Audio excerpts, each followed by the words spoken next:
Hello, everyone.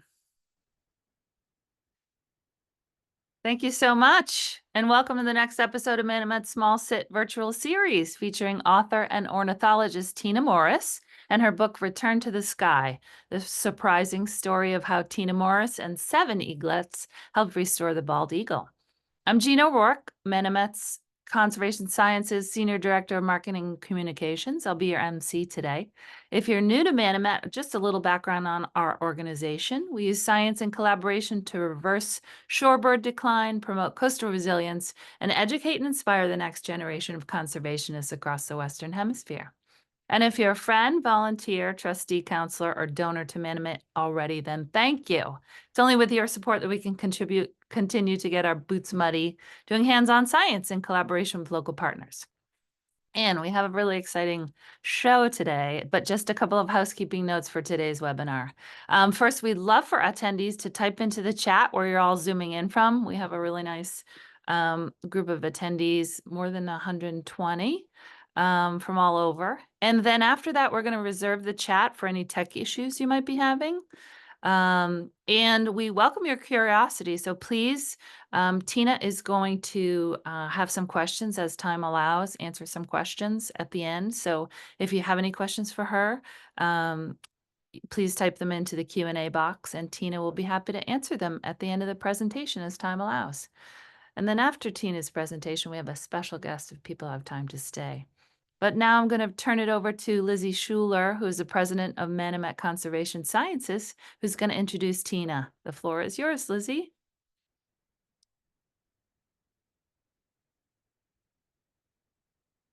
Lizzie, you're muted.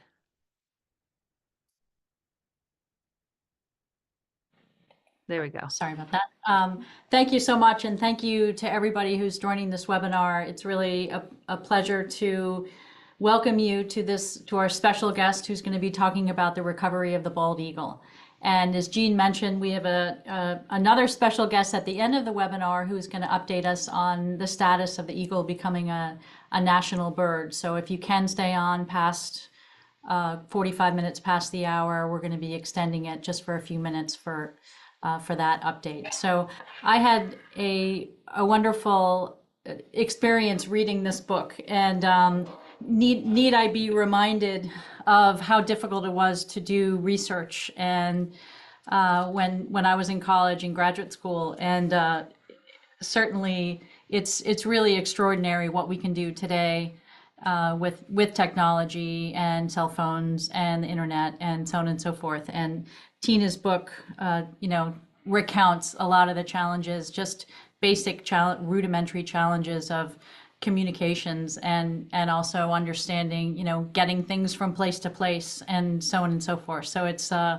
that's a wonderful reminder as you go through the book. And the other thing that I was really taken by with this book was the remarkable ripple effects that Tina, as a lone scientist, female scientist in the 70s, had on people and on communities. So I don't want to steal any of her thunder, but I thank you so much for being here. And Tina, I really enjoyed your book. And Tina is an accomplished scientist from Cornell University.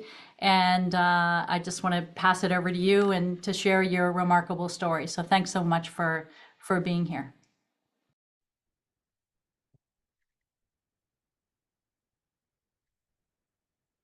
Thank you, Lizzie, for such a nice introduction.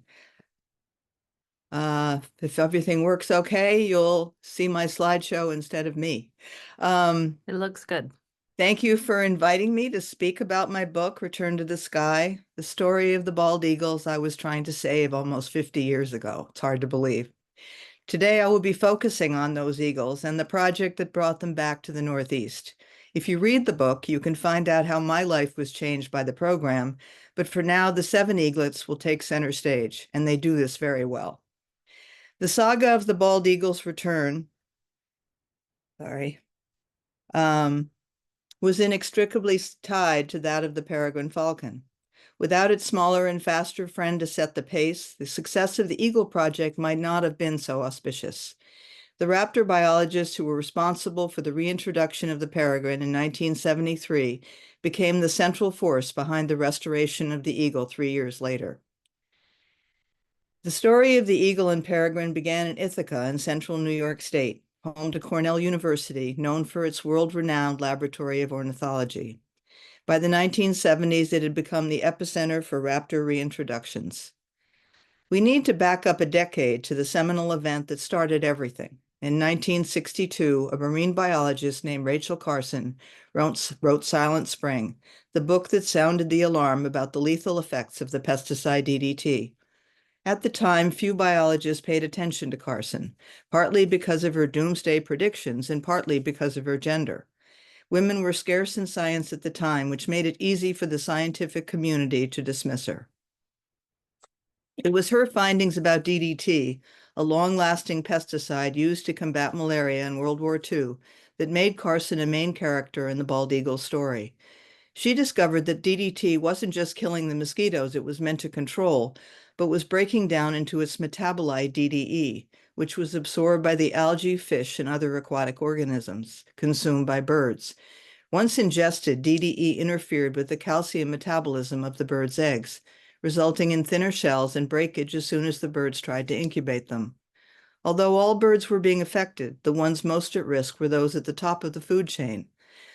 Ospreys, pelicans, and bald eagles who eat fish, and peregrine falcons who eat smaller birds who were in turn eating insects, seeds, and other food contaminated with the poison.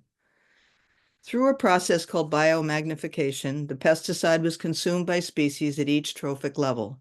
Its concentration increased with every step up the food chain until its final and top destination, the predators.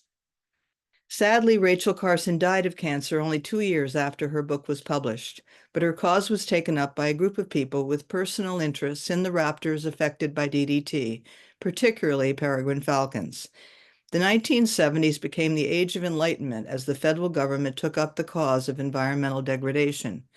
Under Richard Nixon, who, unbeknownst to many, had a strong commitment to the environment, legislation began to be passed to curb our decline.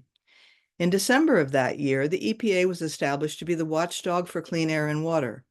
Although DDT wasn't officially banned until 1972, the race was on to save the birds. The Endangered Species Act in 1973 protected not only the species, but also their habitat. 3 men, the fathers of falconry, were most instrumental in sounding the alarm for the plight of peregrines. Tom Cade, an ornithology professor then teaching at Syracuse University, Heinz Meng, who was mastering the art of captive breeding of falcons at SUNY New Paltz, and Joe Hickey of the University of Wisconsin, who led the movement to ban DDT. Although the falconry world was close-knit and everyone helped each other as they considered how to save the peregrine, it was Tom Cade who established the program that would bring it back. He moved from Syracuse to Cornell with a stipulation that he could house a captive breeding facility in Ithaca. Because there were no peregrines left in the Northeast, captive breeding of subspecies from other regions was required. Dr. Cade created a facility known to the Cornell community as the Hawk Barn, adjacent to the Lab of Ornithology. Here, the art of artificial insemination was mastered, although excited male falcons forced their handlers to wear some self-defense equipment like this modified helmet with a lip around it to catch the semen while protecting their heads. The peregrine program used hacking, a training technique borrowed from falconry, whereby young birds are raised and released without parents. Hack boxes were placed in areas that resembled their natural habitat of cliffsides, ledges, and even bridges. Young falcons were bred in captivity and were hacked only after they had imprinted or identified with their parents. In this way, they could mature and live as members of their species. The peregrine releases, begun in 1973, served as the model for the bald eagle reintroductions. Having witnessed the success of the peregrine program, New York State's Department of Environmental Conservation, or DEC, foresaw the year 1976 as an ideal time to bring the eagle back from the brink of extinction. By then, DDT had decimated its populations in all states of the Northeast, except for a few breeding pairs left in Maine. Patriotic fever was running high, and nobody could imagine celebrating the bicentennial without its national symbol. After its ban in 1972, DDT levels detected in fish declined precipitously by the mid-70s. The bald eagle's former habitat had become clean enough to receive birds again. Although almost gone from the sky, the eagle's image was ubiquitous, appearing on our currency, on sports team logos, and of course on our national seal, despite Ben Franklin's disdain for the eagle, which he considered of bad moral character, supposedly because of its scavenger nature. The turkey and other contenders didn't stand a chance against the grandeur of the bald eagle when our forefathers had to select a symbol of freedom, majesty, and power to represent the newly independent USA. By 1976, in the lower 48 states, eagles had been reduced to 417 pairs, a number too low to sustain the species. According to the terms of the Endangered Species Act, the federal government controlled the bald eagle, so New York needed permission from the Department of the Interior to launch a reintroduction program. DEC's proposal to release eagles was denied due to the state agency not having any raptor biologists on staff at that time who could lead it. Enter Tom Cade and his young and inexperienced wannabe graduate student, me. I had arrived at Cornell to pursue my dream to work with Dr. Cade. But when he told me I needed a funded program to be accepted as one of his students, my dream started to fade. Then things took a sudden turn when he was asked by the U.S. Fish and Wildlife Service to head the program for eagles due to his expertise with reintroducing peregrines. If I would be willing to work with the eagles, Dr. Cade said, he would agree to supervise the project, and the eagle program would be possible. A deal was made, and the project began, officially in June 1976. The first order of business was to find a suitable site in New York from which to reintroduce the birds. Montezuma National Wildlife Refuge near Seneca Falls at the northern end of Cayuga Lake was selected. Montezuma met all the requirements needed for a release site. Food would be plentiful in the 10,000-acre wetland complex, where marsh, rivers, and open water were prevalent. Protection of the young eaglets was paramount, so the release site had to be able to be cordoned off from the public. Clark's Ridge, a hilltop overlooking Shockey Pool, the largest water body in the marsh, was hidden amidst a labyrinth of roads that traverse farmland around the refuge, making it impossible to locate it. Luckily, this was before the days of GPS and Google Maps. It was important that the site be near Cornell so the peregrine team could be available for emergencies. The drive from Ithaca to the refuge took less than an hour. Bald eagles prefer to nest in tall trees with strong branches, which the young use as practice perches when they're learning to fly. Nests are often built in the V formed by these branches. The adults like to be able to see around them, so height and being on the edge of the forest is important. Montezuma had many hardwoods surrounding the wetland areas, perfect for nest sites. Once the site was chosen, the next dilemma was finding a source for young eaglets that could be transported to New York. Because there was no sustainable population left in any of the surrounding states, it would be necessary to go further afield to find an area where DDT hadn't left its mark. Alaska had plenty of bald eagles, but the genetic makeup of this subspecies was thought at the time to be too different to take a chance on. Instead, the program looked to the Midwest, particularly the Great Lakes states, Wisconsin, Michigan, and Minnesota, where DDT hadn't been used as it had in the Northeast, and where a healthy population of bald eagles could be found. Bald eagles generally lay 3 eggs and try to rear 3 young. However, because of food supply and energy expenditure, often the third eaglet is smaller and weaker than its siblings and doesn't make it. They are either thrown from the nest or pushed aside by the stronger ones until they starve. Therefore, the plan was to select the third eaglet from these 3-bird nests for transport. When the climbers scaled the nest trees to band the young eaglets at about 7 weeks of age, it was up to them to determine which birds to remove. The local electric company donated and installed 4 35-foot high poles for the tower, on top of which we constructed a 7-foot platform. We had to think like eagle parents and build a nest for them closely resembling the nest where they were born. The next step was to create a canvas blind or hide next to the platform so I could observe and feed the birds without them seeing me. The blind was barely large enough for me to sit in cross-legged. On the side facing the nest was a hole through which I could feed the young eagles with a long barbecue fork without having them see me, so they wouldn't imprint and view humans as their providers or food source. a dangerous situation for both species. At first, I had to climb to the platform using metal pegs like those used by electric linemen. But once the scaffolding was up, my ascent became far easier and a bit less scary. We wrapped aluminum predator guards around the poles to prevent animals like raccoons from reaching the vulnerable young birds. The day finally came on June 18, 1976, when Wisconsin Fish and Wildlife climbers called to say that they had 2 eaglets ready to ship to New York.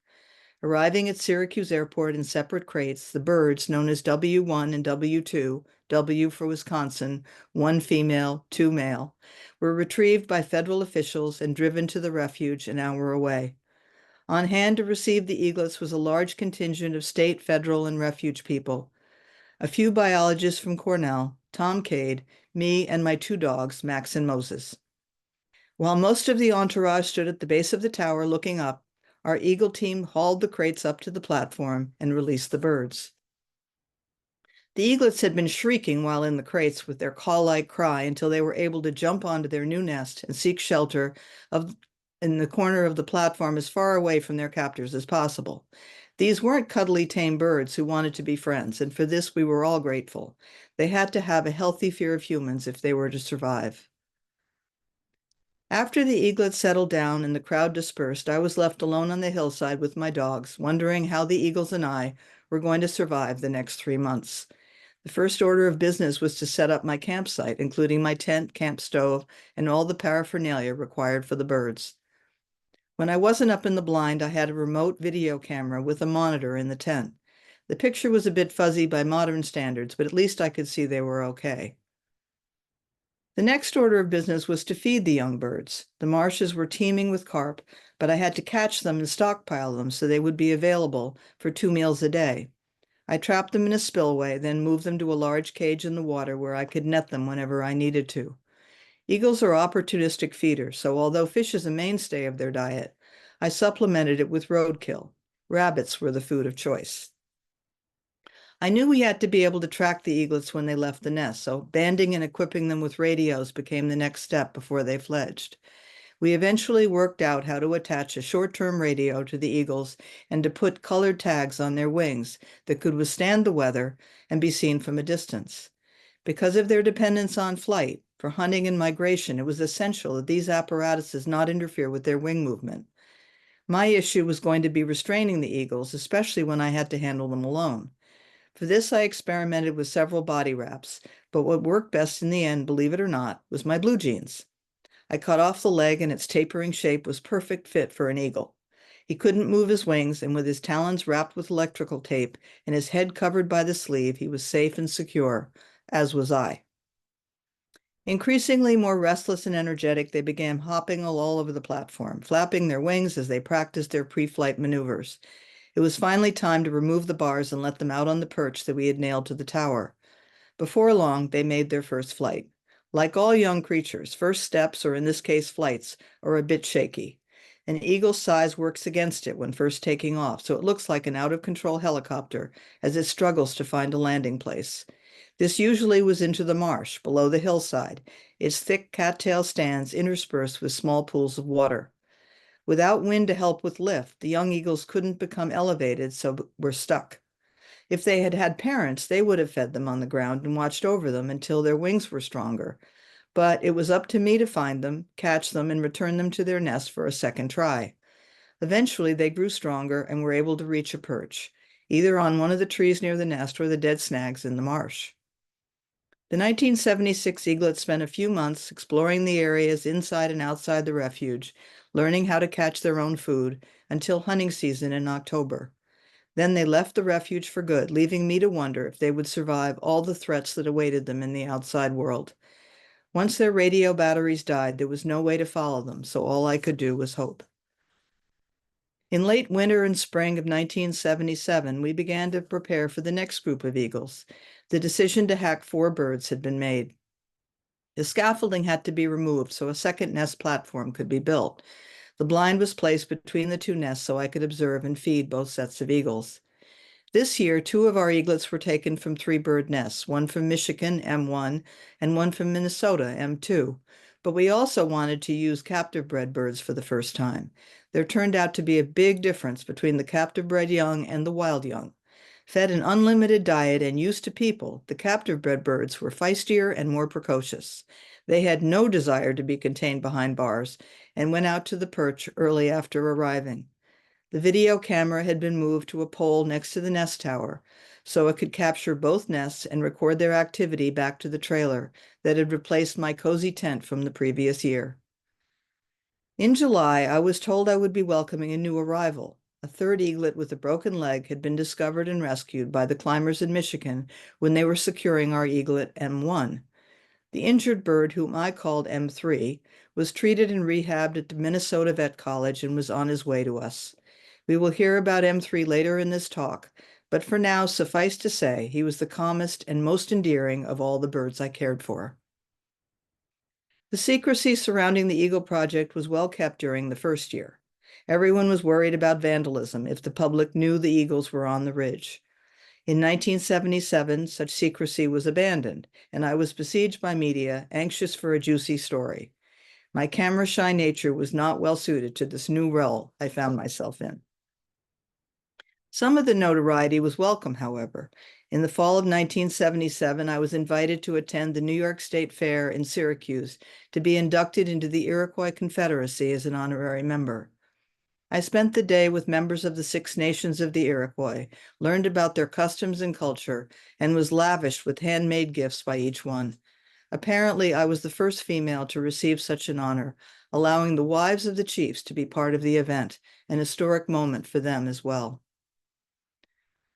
After the eagles left the refuge in the fall of 1977, my tenure as the eagle caretaker was over. I returned to Ithaca and completed my thesis, which became the manual on hacking bald eagles. By the 1980s, 9 other states had adopted our hacking procedures and were releasing eagles. The last state to do so was Tennessee, which hacked birds until 2020. New York's DEC continued to hack eagles in Montezuma from 1978 to 1981, deciding eventually to move the project to other sites in the state. Looking at New England and New York, we can see the dramatic increase in breeding eagle pairs since 1967, when DDT was still a threat. Only Maine had active eagle nests, and just 21 at the time. By 2023, Maine still won the prize with over 900 pairs, with New York a close second with 426. Circling back to Montezuma and my 7 eaglets for a minute. My 1976 eaglets W1, W2 turned out to be siblings taken from the same nest in Wisconsin. Their bond never wavered after they left the refuge, and they went on to mate and nest near Watertown, a couple of hours away, raising 1 eaglet in 1980. But the most exciting news was that of M3, the rehabbed eagle from Michigan. I had lost track of him along with the other eagles from that year and could only hope they had survived. In June 2015, his body was recovered in New York State, the victim of a vehicle hit. He had a band on his leg that identified him as one of my eagles. He was 38 years old, the oldest wild eagle ever known, and had been nesting at Hemlock Lake, the last remaining eagle nest when the project was begun. Breeding for 3 years with 2 different mates, he could have produced 70 eaglets during his lifetime. I was indeed a proud mama. Between the hacking projects and distribution patterns of bald eagles as they matured and established new territories, the expansion of the species across the 48 states mushroomed between 1987 and 2023.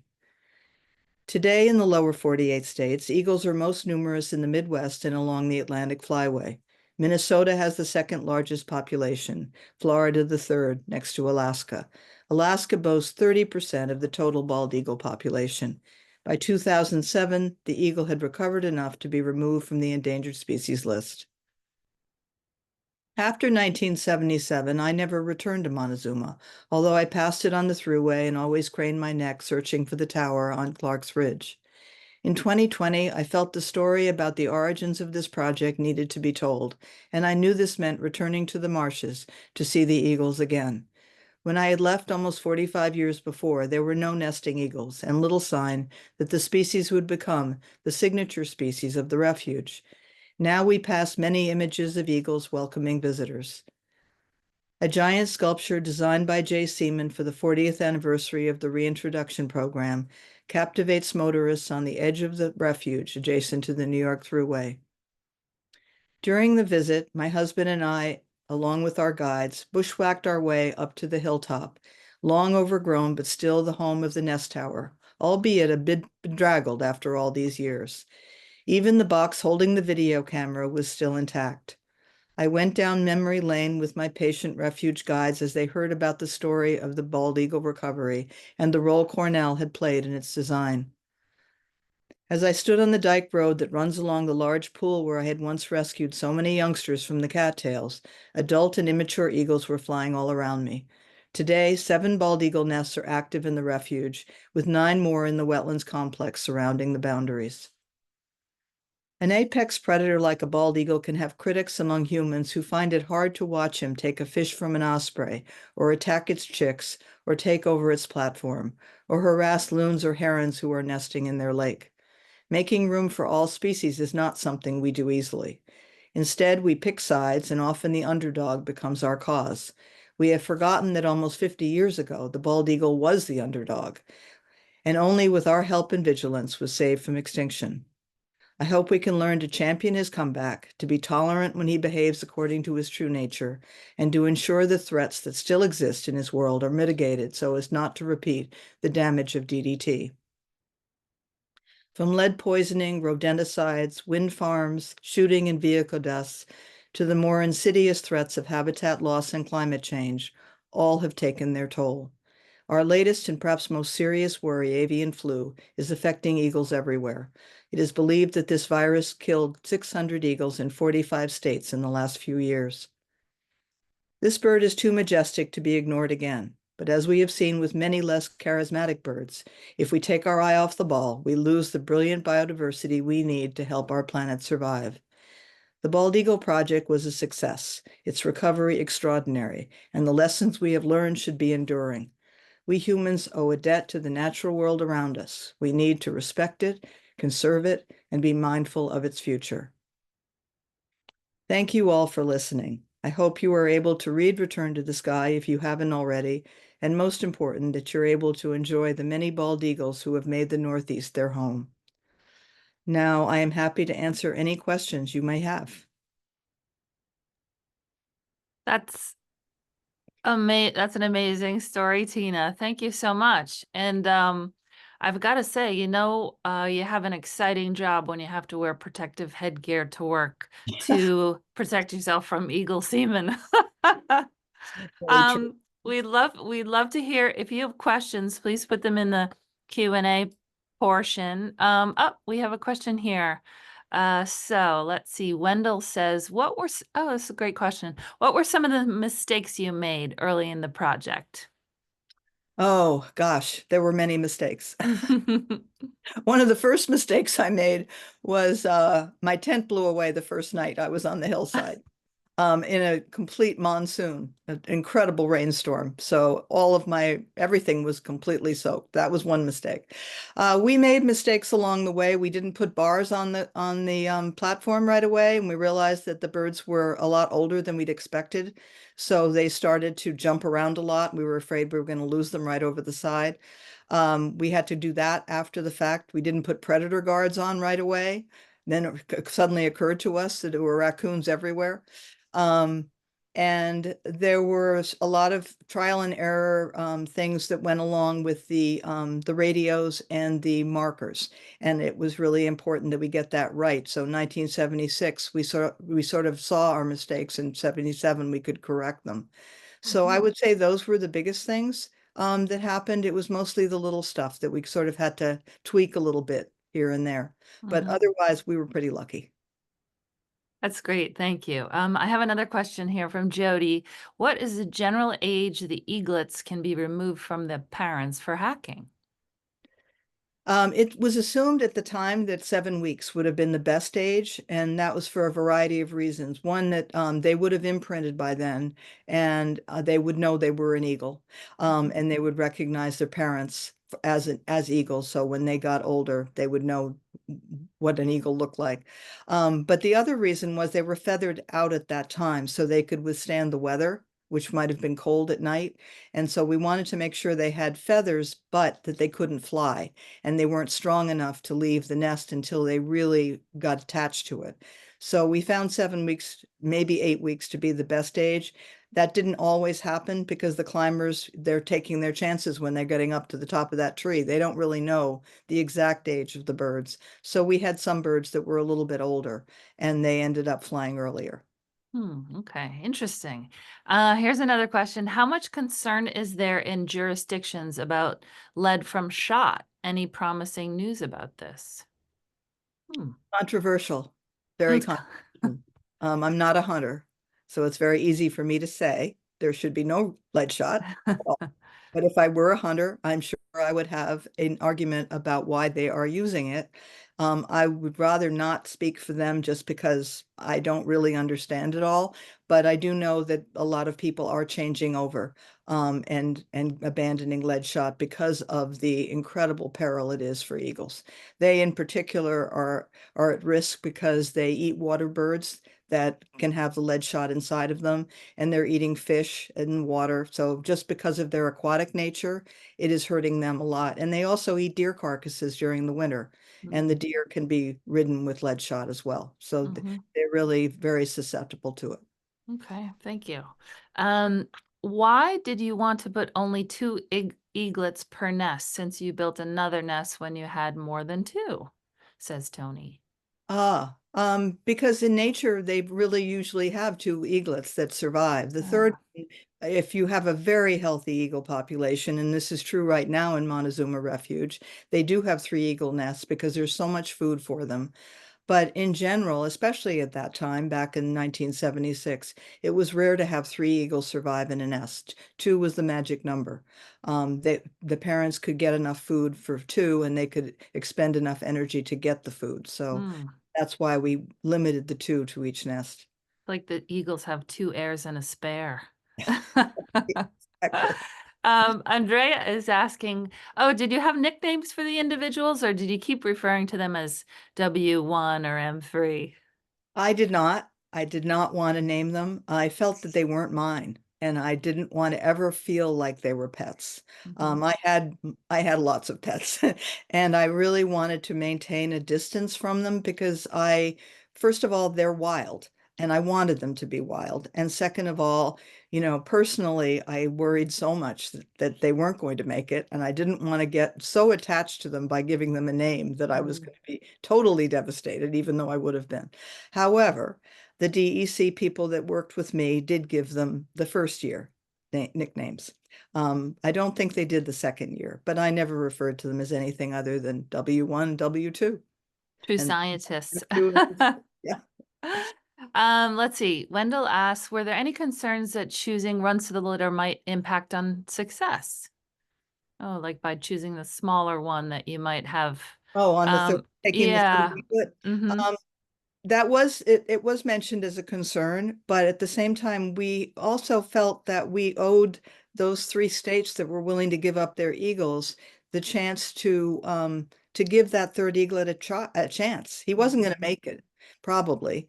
And by taking him and feeding him um, through human means, we were giving him a chance at life. And so I think also we weren't taking the healthy eagles away from those states. We were taking the one that was most at risk. Mm-hmm. And I think that helped with the whole idea of what we were doing.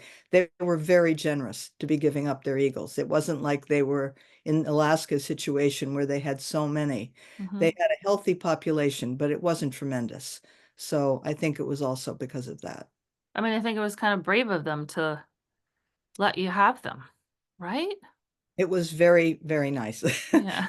Generous, yes, definitely. And that's why the third eaglet, I think, made it a little more palatable. The first year, as I said, they took two out of the same nest, leaving one in the nest.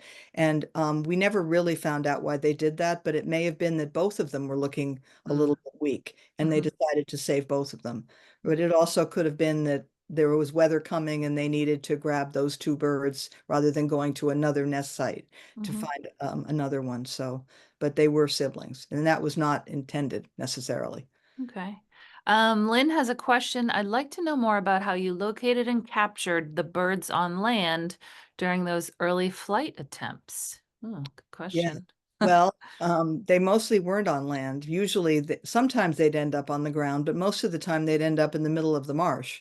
So it was a little more exciting than if they'd been on land. I had them on a radio, and so I had my antenna in my hand. This would be done very differently today.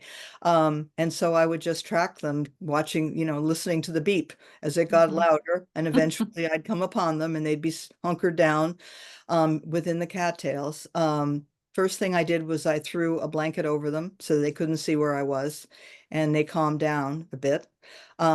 And then I just wrapped them up in the blanket. I slipped the blue jean sleeve over them. I wrapped their talons with the electrical tape, and I put them under my arm like a football. And I went back to my Jeep, which was back on the road, quite a distance from where I usually found them, put them on the front seat next to me, gave them a big long lecture about, we're not going to do this again.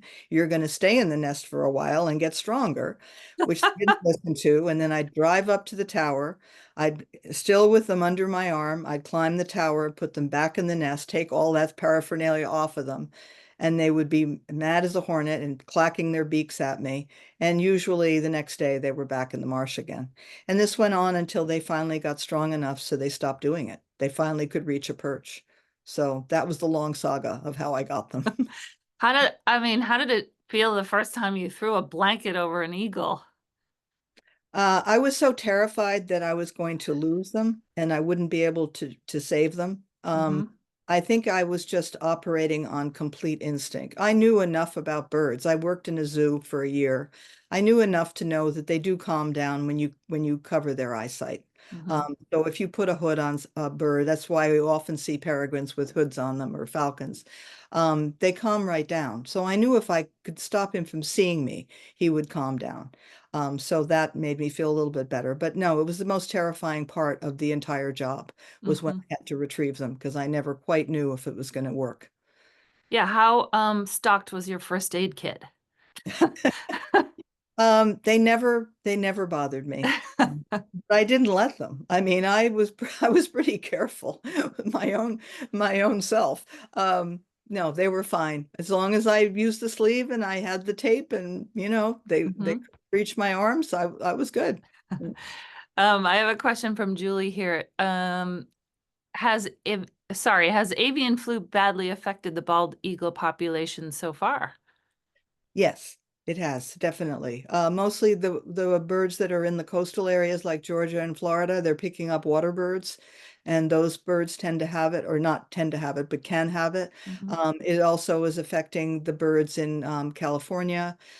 So basically, it's actually affecting the birds in Minnesota. It turns out that there's a huge amount of avian flu that they found in bald eagles breeding in Minnesota.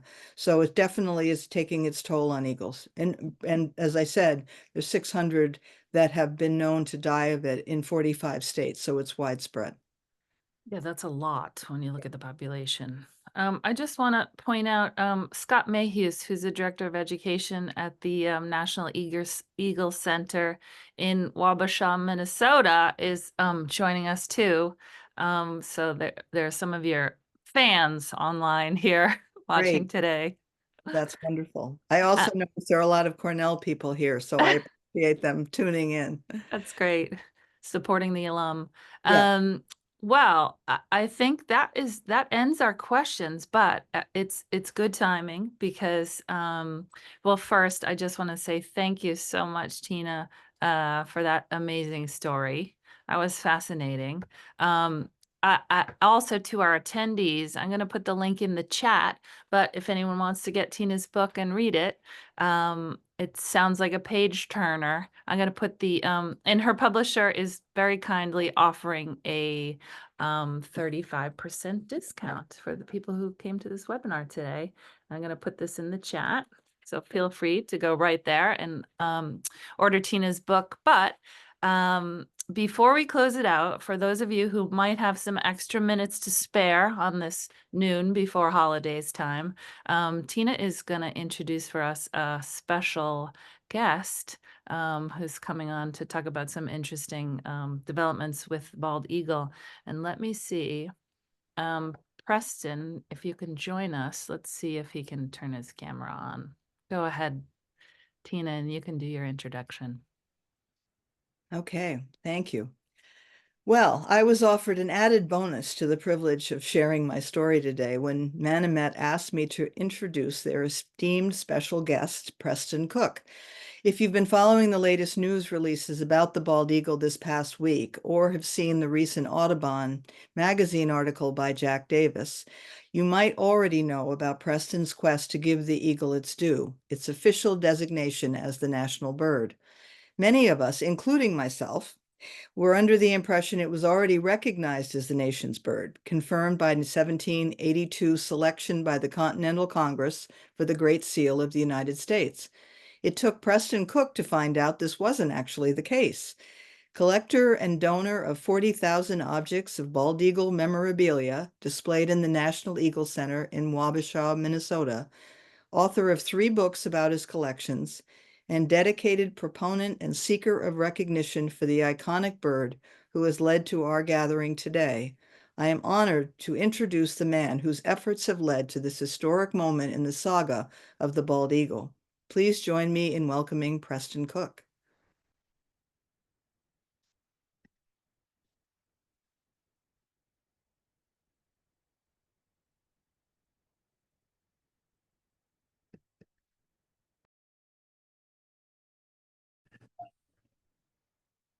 Hello, my page is blank.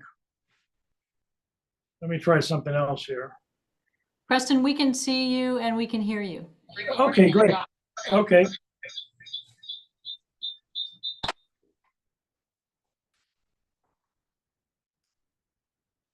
Hello. You're all set, Preston, ready to go. Oh, I see. Okay, it's still blank. So please tell us what's going on with the bald eagles and the legislature. Well, it's been a real exciting year for me because the Senate, the U.S. Senate, has passed unanimously a bill that I wrote last year to designate our bald eagle as our national bird. And the House of Representatives on Monday of this week also adopted the bill, and it is now on the president's desk for his signature after 240 years, kind of out in the wilderness, that our eagle has not been our national bird. So America has had no national bird from the founding days, but President Biden will soon sign that bill to have our bald eagle our national bird. So it's been quite an interesting time for me personally to go through this process. And this started about 15 years ago when I was researching my book, when I was looking for some kind of designation, either legislatively or a presidential proclamation, that would designate it as our national bird, and I couldn't find it. It was just nowhere. I went back to 1782 on June 20th when they adopted the Great Seal with the eagle, and there was nothing in the minutes there that said it was our national bird. And during 118 Congresses and these 240 years, it was just one of those omissions. So it's been assumed all these years, and 100% of Americans, along with the government and along with a lot of birding organizations, have always said it is our national bird, and indeed it has not been our national bird. So this is a correction of an omission that has been longstanding.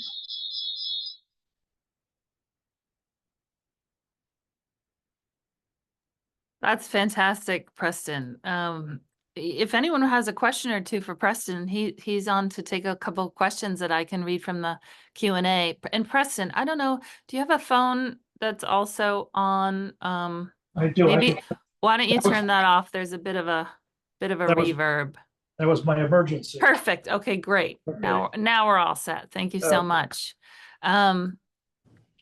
Let's see if anyone has any questions for Preston. I'm curious, how did you get interested in bald eagles from the beginning? Were you a childhood bald eagle aficionado? Not at all. I had not seen them.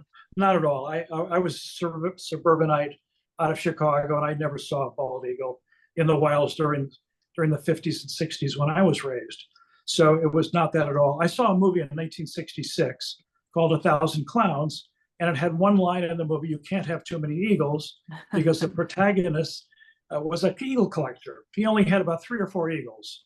So I kind of took that a little bit further than Murray Burns in this movie, and now have 40,000 in my collection. So I was raised in a family that collected antiques, and I actually started when I was in high school. And I walked out of the movie theater in 1966 and decided I want to start collecting eagles. So I did. But I was drafted a few months later into the US Army during the Vietnam War. And I was issued a uniform with these wonderful gold-plated brass buttons with a great seal. So 2 years later on my discharge, I cut them off. And I've been wearing those for the last 60 some odd years on my blue blazers. So that was the start of my collection. And then as a starving student, I would buy postcards and pins and buttons and stamps and whatnot. And as my business grew later on, I was able to accumulate more and more. And now this 40,000 item collection is in the hands of the National Eagle Center in Wabasha, Minnesota. So they are in possession of what I've been doing for these last almost 60 years. And many of the items are on display now, and we have various exhibits, pop-up exhibits, and other exhibits that come and go. So it's an exciting time. And the Eagle Center now is in possession of 6 historic buildings that are contiguous. So we will be building a museum that will hold even more of these items in the collection. And keep in mind, what I collect is symbolism of the eagle and how the eagle is used in the government, how it's used in the military, how it's used in commerce and entertainment and all these other areas, transportation and whatnot. So I don't collect eagles, and I don't collect taxidermy. That's not what I do. What Amy is asking, what's the most interesting item in your collection? Well, I've got 40,000 items. You've got to have hard a favorite. There's got to be a favorite. Well, I mean, in the way of meaningful things to me, it's the buttons. I mean, that's what started it out. You know, issued by the government, issued by the military. I wear them to this day when I give talks about my collection. So that's important. But I mean, I have all of the Audubon, Double Elephant. I have every one that Audubon did and more. And I've got the chromolithographs. So I've got a wonderful collection of ornithological prints in America going back 250 years from all the great artists. So I've got a wonderful ornithological collection. Even though I started out with symbolism, I moved into ornithology. And a lot of that happened because I was on the board of the American Bald Eagle Foundation up in Alaska. And I had the privilege of releasing an eagle early this century. And that really propelled me more and more into the ornithological aspect of the collection. You released an eagle while you were up in Alaska as a board member? I was not a board member at that time. Okay. Yeah, I was just up there because I wanted to see an eagle in the wild, and I had never seen an eagle in the wild until I was an adult. I probably saw one at Brookfield Zoo or Lincoln Park Zoo in Chicago when I was a kid, but at that time there were no eagles to be seen. And even in vacationing in northern Michigan during those years, I never saw a bald eagle. So it was quite an experience for me, not only to see one eagle, but to see hundreds of eagles when I was at the Chilkat River, at the Chilkat Eagle Preserve outside of Haines, Alaska. So it was really a privilege for me to be able to release a bird that had been shot and rehabilitated, and then I was able to release it back into the wilds. That's incredible. And when you amassed your collection and then donated it, how did you get the collection to the National Eagle Center? Well, I was living in California at the time, and I was looking for a place to donate the collection because it's one of a kind. I don't believe anyone else has ever done what I've done, and that is put together a collection of some 40,000 items having to do with mainly the bald eagle. I have some international items too, and some golden eagle items also. But I found out that there was no museum dedicated to the bald eagle, and I've not found one in the world. So the National Eagle Center in Wabasha, Minnesota will be the one and only Eagle Museum in America, if not the world, that'll be dedicated not only to conservation and having live eagles, but also having this incredible collection that follows the eagle through our culture and our history and many tribal items that is in the collection. So people can now visit the National Eagle Center and they can see not only live birds and get up close. It's one of the few places in America where people could visit and get up close to the eagles, and they have wonderful educational programs there. So it's a balance between the ornithological aspect of the bird, but also the cultural aspect of the bird and the symbolic aspect of the bird that can be seen under one roof. That's incredible. I'll tell you, a lot of people who have a lot of interest in these birds and your efforts and Tina's efforts, there's just an amazing testament to what you can do when you put your mind to it.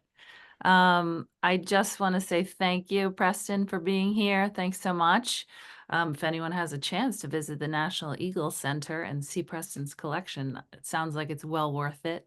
And thank you to Tina Morris, who was our featured guest. And please, I encourage you to buy her book and read her book. And Preston is also an author with a coffee table book and a couple of other books.